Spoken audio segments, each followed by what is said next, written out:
Hello again, fellow podcaster, and welcome back to Podcast Theory. I am your host, Jason Sircone. Today, we're going to start a 5-part series all about things that your podcast does not need. Now, a lot of this information is stuff that I still see in podcasting. I'm sure you still see it too. These are all things that I have used in the past. And some of them can still be in play if you want them to be. Don't get me wrong, but I really want you to start thinking about the long-term scope of your podcast. And as these 5 episodes unfold and I bring you these 5 points, I want you to think about one thing: attention span. We're living in some weird times, and I'm sure you can agree, and I'm sure you've even experienced this to some degree with your own content, even with your own consumption habits. Attention spans are shit.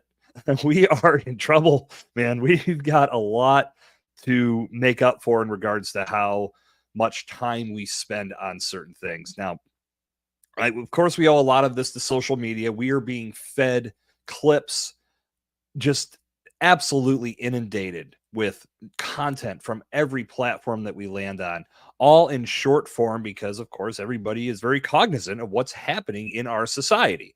We just don't have the time, or we're just looking to fill the time we have with as much randomness as we possibly can. That's when it becomes difficult to cut through the noise.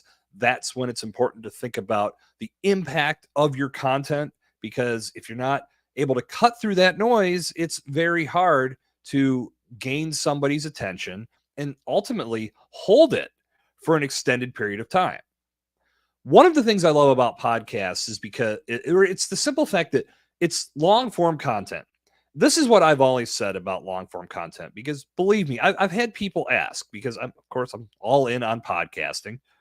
Do you think podcasting can sustain itself because we live in this short form culture? And I always answer that question by saying, absolutely it can. And the reason why I know this is short form content isn't exactly new. Short form content is only different in how we consume it. Let's take a trip back to the 80s when America's Funniest Home Videos was a thing. Those were all short form clips served up to us by Bob Saget. He was the one doing the scrolling for us. Now we have phones and tablets and devices in our hands and on our computers as well that allow us to consume all this content in a different way. But short form content isn't something that is this brand new thing that we've never seen before. We just have new ways of taking it in. In that same vein, we still do enjoy long form content when the time is right. And to me, that's what it's all about. When you have time to watch a movie, you sit down and you watch a movie. When you have time to sit down and binge watch 6 episodes of The Sopranos, you sit down and you binge watch 6 episodes of The Sopranos. If you are looking to get something real quick, or you only have a few minutes and you want to just kill time by scrolling through TikTok or Instagram, you're satiated with short form clips. I want to share this stat before I kick things off in regards to the 5 things your podcast doesn't need. And believe this blew my freaking mind. I know the common saying is that our attention spans are at the level of goldfish. Now, I didn't want to necessarily believe that, but damn, is it close. Let's take a look at this, because I'll tell you, it's crazy. So according to sambarecovery.com, children, 29.61 seconds in regards to attention span. Teenagers, anywhere from 28 to 48 minutes. Adults, 8.25 seconds. What the hell are we doing here? And again, we've got social media to thank for that, because we are constantly inundated with all of this information. It is impossible for our brains to process all of it. So we have to, almost by definition, dumb down our attention span so we can take in this information and actually get something from it. It's insanity to me, and it is what it is. So let's translate all of this over to the podcast sphere. Your content creation in regards to podcast content. As I was saying, podcast content is great because it is long form, and when people decide to listen to it, typically they have more time to consume it. They're also showing you that they like what you have to say because they are giving up their time to take in this information. And what's great about podcast content is it can be consumed in a passive nature, meaning at the gym, in the car, on a bus, on a walk. You can consume this content and it's intimate time. So you as a creator are reaching your listener in a very powerful, intimate way. And they are putting you right in their ear and it's one-on-one. It's beautiful. But what you need to be aware of in regards to creating your content and keeping your people invested in what you're doing and ultimately keeping them a part of the show from start to finish is think about that attention span information that I just shared a moment ago. Your listener is clicking play on a specific podcast episode because you did a great job of indicating to them that what they're about to hear is going to impact their life in a positive way. It's going to provide some sort of transformation, be it small or be it profound, but it's going to take them from where they're at in that very moment before they hit play to a little bit more towards a positive revelation. Again, sometimes profound, sometimes slight, but your podcast is bringing something to their world.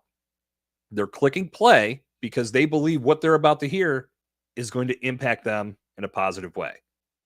So let's start with the first thing that your podcast does not need, because we want to keep that attention span in play.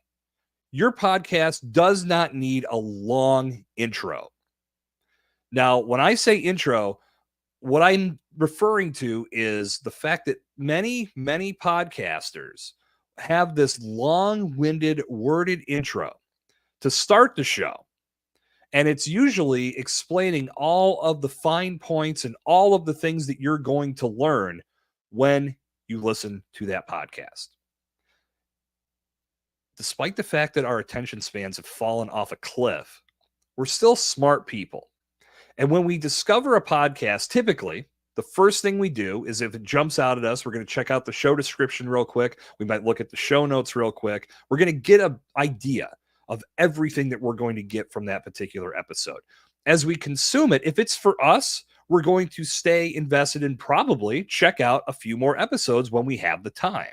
Now, if your episodes all start out with this same formatted, long form, worded content or worded intro of everything that your show is all about and what they're going to experience, as they become an invested listener, they don't need to hear that anymore because they know it. So it's just wasting time. As a brand new listener, I'm clicking play because I'm invested in the content of that specific episode. Get me the hell to it as fast as possible. So your intro doesn't need to be this long form, 1 minute, 1.5 minute, drawn out. This is everything that you're going to learn with this show. Believe me, I've done this in the past and I look back and say, yeah, that's something I could be doing better. Because think about introductions. The one that always comes to mind for me, Breaking Bad. That intro was like 10 seconds and it got you right into the show. Another long form one, if we want to step on this argument, is The Sopranos. That was just awesome, but that is what it is. But for the most part, people are skipping intros, and they even give you that option on streaming platforms at the bottom. Click this button to skip the intro. With your podcast, you can do the same thing. You just skip ahead 30 seconds at a time until you get into the meat of the show. So don't set your podcast up like that. Just give your listener a quick 15-second intro. Give them some music. Tell them welcome to the show. Get them to the reason they showed up immediately.